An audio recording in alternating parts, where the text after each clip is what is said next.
പ്രിയപ്പെട്ടവരെ, എല്ലാവർക്കും ഒരിക്കൽ കൂടെ പുന്നക്കാരൻ ബ്ലോഗിലേക്ക് സ്വാഗതം. ഇന്ന് എൻ്റെ ഗുരുവായൂരിൽ ഞങ്ങൾക്കൊക്കെ, അതായത് ഒരു മുസ്ലിം വിശ്വാസിയായി എനിക്ക് വളരെ സന്തോഷമുണ്ടാക്കിയ ഒരു കേസ് എടുത്തിട്ടുണ്ട്. എൻ്റെ നാട്ടിലെയും എൻ്റെ പ്രദേശത്തുള്ള എൻ്റെ ഹിന്ദു സഹോദരങ്ങളും ഇന്ത്യയിലെ ഒട്ടുമിക്ക സ്ഥലങ്ങളിൽ നിന്ന് ലക്ഷക്കണക്കിന്, ആയിരക്കണക്കിന്, ലക്ഷക്കണക്കിന് ആളുകൾ ദിനം പ്രതി വന്നു പോകുന്ന ഞങ്ങളുടെ ഗുരുവായൂർ അമ്പലത്തിൽ മതം വിറ്റ പെണ്ണ് ജസ്ന സലീം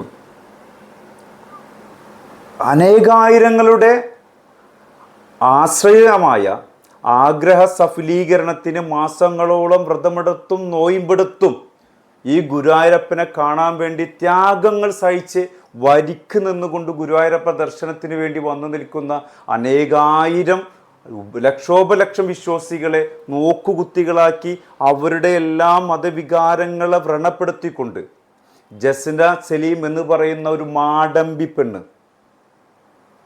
അവിടെ ഒരു റീൽസ് ചിത്രീകരിക്കുകയുണ്ടായി. ആയിരക്കണക്കിന് ആളുകൾ ദിനം പ്രതി തൻ്റെ വിശ്വാസത്തിൻ്റെ ഭാഗമായിട്ട്, ആചാരാനുഷ്ഠാനങ്ങളുടെ ഭാഗമായിട്ട് വന്നു പോകുന്ന പടിഞ്ഞാറ നടയിൽ നിന്നുകൊണ്ട് കേരള ഹൈക്കോടതിയുടെ, ബഹുമാനപ്പെട്ട ഹൈക്കോടതിയുടെ ഉത്തരവ് എഴുതി വെച്ച ബോർഡിനെ നോക്കുകുത്തിയാക്കിക്കൊണ്ട് ജസ്ന സലീം രണ്ടാം തവണയും റീൽസ് ചിത്രീകരണം നടത്തി. കഴിഞ്ഞ മാസത്തിലാണ് രണ്ടാം തവണ നടത്തിയത്. അതിനേതാനും മാസങ്ങൾക്ക് മുന്നേ ആദ്യമായി അവൾ ചിത്രീകരണം നടത്തിയതിൻ്റെ കേസ് നടന്നുകൊണ്ട് ഇരിക്കുകയാണ്. അതിനിടയിലാണ് ഉദ്യോഗസ്ഥ ഉത്തരവിനെയും കോടതിയെയും ഗുരുവായൂർ ദേവസ്വത്തിനെയും വെല്ലുവിളിച്ചുകൊണ്ട് ഈ മാടമ്പി പെണ്ണ് വീണ്ടും അവിടെ ക്യാമറ തൂക്കിക്കൊണ്ടുവന്ന് റീൽസ് ചിത്രീകരണം നടത്തിയത്. സത്യത്തിൽ വളരെ സങ്കടമുണ്ട് ജസ്ന സലീം എന്ന പേര് വന്നതിൻ്റെ പേരിൽ. ഈ ജസ്ന സലീം പേര് മാത്രമുള്ള സുഹൃത്തുക്കളെ, ഏതാ കോലെന്നുള്ളത് ആർക്കും അറിയില്ല. മതം വിറ്റു എന്ന് പറയുന്നത് 100% ശരിയാണ്. ഏത് മതമാണെന്ന് നിങ്ങൾക്ക് തീരുമാനിക്കാം. അവൾ വിറ്റ മതം ഏത് മതമാണെന്ന് നിങ്ങൾക്ക് തീരുമാനിക്കാം. ഞാൻ പറയുന്നത് തെറ്റുണ്ടെങ്കിൽ എൻ്റെ കമൻറ്റ് ബോക്സിൽ നിങ്ങൾക്ക് വന്നിട്ട് അഭിപ്രായം രേഖപ്പെടുത്താം. പ്രിയപ്പെട്ടവരെ, അങ്ങനെ നമ്മുടെ പടിഞ്ഞാറ നടയിൽ, ഗുരുവായൂർ ക്ഷേത്രത്തിൻ്റെ പടിഞ്ഞാറ നടയിൽ ഈ പെണ്ണൊരുത്തി ഒരു റീൽസ് ചിത്രീകരണം നടത്തി. ഗുരുവായൂർ അഡ്മിനിസ്ട്രേറ്റർ ഓഫീസർ പോലീസിൽ പരാതി നൽകി.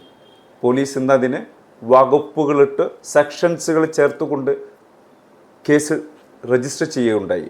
ആ വകുപ്പുകൾ എന്തൊക്കെയാണെന്നൊന്ന് പറയണ്ടേ? ഒന്ന്, കലാപശ്രമമാണ് കേട്ടാ.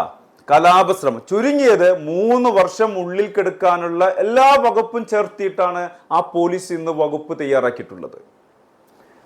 153A വകുപ്പ്, 188, 295, 504 ഈ വകുപ്പുകളൊക്കെ ചേർത്തുകൊണ്ട് എൻ്റെ ജസ്ന സലീം എന്ന മാടമ്പി പെൺകുട്ടിക്ക് ചുരുങ്ങിയത് 3 വർഷം കിടക്കാം.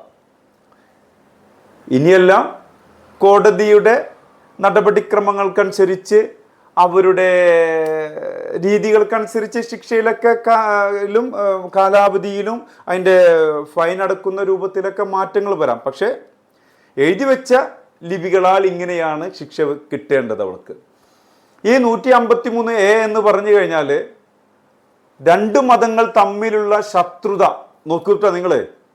ഇവിടെ 2 മതങ്ങൾ എന്ന് പറയുന്നത് ഇവളുടെ പേരിൽ മാത്രം മതമുള്ളൂ. ഇവിടെ പ്രവൃത്തിയിൽ ഒരു മുസ്ലിം മതവുമില്ല. ഇവളെങ്ങനെയാണ് മുസ്ലിം മതത്തിന്റെ പ്രതിനിധിയാവുക എന്ന് എനിക്ക് മനസ്സിലാവുന്നില്ല. അവൾ മുസ്ലിം മതത്തിന്റെ പ്രതിനിധിയേ അല്ല. 2 മതങ്ങൾ തമ്മിലുള്ള ശത്രുത ആണ് 153A എന്ന് പറയുന്ന വകുപ്പ്. പിന്നെ ചെയ്തിട്ടുള്ളത് 188 ആണ്. ഉദ്യോഗസ്ഥ ഉത്തരവ് ലംഘിച്ചു എന്നാണ് ആ 188 വകുപ്പിന്റെ പറയുന്നത്. പിന്നെ പറയുന്നത് 295A ആണ്. അന്യമതസ്ഥരുടെ വികാരങ്ങളെ ലംഘിക്കലാണ് 295 വകുപ്പിലൂടെ ചേർത്തപ്പെട്ടിട്ടുള്ളത്. പിന്നെ പറഞ്ഞത് 504 എന്ന വകുപ്പാണ്. 504 എന്ന് പറയുന്നത് സമാധാന ലംഘനം ഉദ്ദേശിച്ചു ചെയ്തിട്ടുള്ളത്, മനഃപൂർവമായ ലംഘനം എന്ന് തന്നെയാണ് കോടതി അതിൽ വകുപ്പിൽ പറയുന്നത്. ഇത്രയെല്ലാം വകുപ്പുകൾ എഴുതിയിടുമ്പോൾ പോലും ഈ പെണ്ണൊരുത്തിക്കറിയാം ഇതേപോലെ മുന്നേ ഇവിടെ റീൽസ് ചിത്രീകരണം നടന്നതിൻ്റെ പേരിൽ ഒരു കേസ് നടന്നുകൊണ്ടിരിക്കുന്ന അവള് നിയമത്തെയും ഒരു വിഭാഗം വിശ്വാസികളെയും നോക്കുകുത്തികളാക്കിക്കൊണ്ട് ഇവിടുത്തെ എല്ലാവിധ ജനങ്ങളെയും വിഡ്ഢികളാക്കിക്കൊണ്ട് വീണ്ടും റീൽസ് ചിത്രീകരിക്കാൻ വന്ന അവളെ തുറങ്കിലടക്കുക തന്നെ വേണം. എൻ്റെ ഗുരുവായൂര് എന്ന് പറയുന്നത് പവിത്രമായ നാടാണ്. മതസൗഹാർദ്ദങ്ങൾക്കും കൊണ്ടും കൊടുത്തും ഇത് അടിയല്ല കേട്ടോ. അങ്ങോട്ട് സഹായം ചെയ്തും ഇങ്ങോട്ട് സഹായം വാങ്ങിച്ചെല്ലാം ഹിന്ദുവും മുസൽമാനും വളരെ സൗമ്യതയോടും വളരെ സൗഹാർദ്ദത്തോടും കൂടി ഇടപഴകി ജീവിക്കുന്ന ഞങ്ങളുടെ ഗുരുവായൂരിൽ ഒരു പ്രശ്നവുമില്ല. ഇവിടെ അവിടെയാണ് ഒരു പെണ്ണ് വന്നിട്ട് ജസ്ന സലീം എന്ന് പറയുന്ന പെണ്ണ് വന്നിട്ട് 153A എന്ന വകുപ്പിലൂടെ ഒരു വകുപ്പ് ചേർത്തിപ്പോയത്. ഇരുവിഭാഗങ്ങൾ തമ്മിലുള്ള ശത്രുത ഉണ്ടാക്കൽ എന്ന വകുപ്പ്. അപ്പോൾ ശരിക്കും പറഞ്ഞു കഴിഞ്ഞാൽ ഇത് ഇവിടെ നിന്നല്ല വേറെ എവിടെയെങ്കിലൊക്കെ ആയിരുന്നെങ്കിൽ കലാപുണ്ടായിരുന്നു. എൻ്റെ ഗുരുവായൂരിലെ ജനങ്ങൾക്ക് ബുദ്ധിയും വിവേകവും ഉള്ളതിൻ്റെ പേരിൽ ഈ മതം വിറ്റ പെണ്ണിനെ ഗുരുവായൂർ നടയടച്ച് പിണ്ടം വെച്ചു എന്ന് മാത്രമേ എനിക്ക് പറയാനുള്ളൂ. ഇനിയും ഈ മതം വിറ്റ പെണ്ണിനെ കയറൂരി വിടാതെ ഇവളെ നിലക്ക് നിർത്തേണ്ട ആ സലീമുക്ക പറ്റുവെച്ചെങ്കിൽ നിങ്ങളതൊന്ന് ചെയ്ത് കാണിക്കുക.